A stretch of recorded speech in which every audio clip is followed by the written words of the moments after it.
I grew up with parents that deeply appreciated poetry.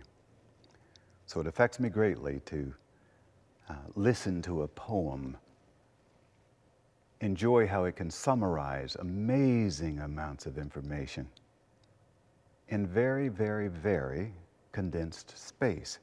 So at Broadcast Wisdom, we have poetry. I also enjoy essays and how an essayist can take a big subject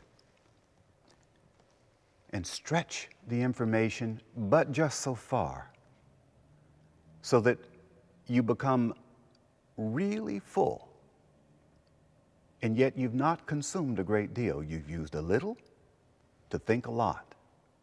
So we have essays available in podcast, poetry. We have books available for the public to download.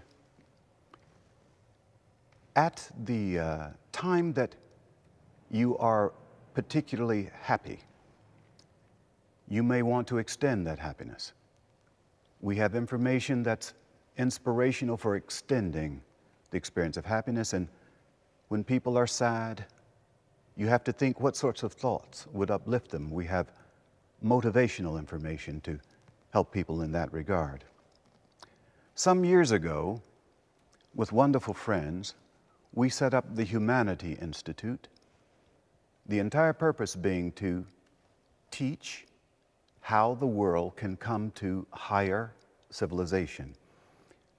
Obviously, it would mean that we believe that it's possible to have higher degrees of civilization, and certainly we do.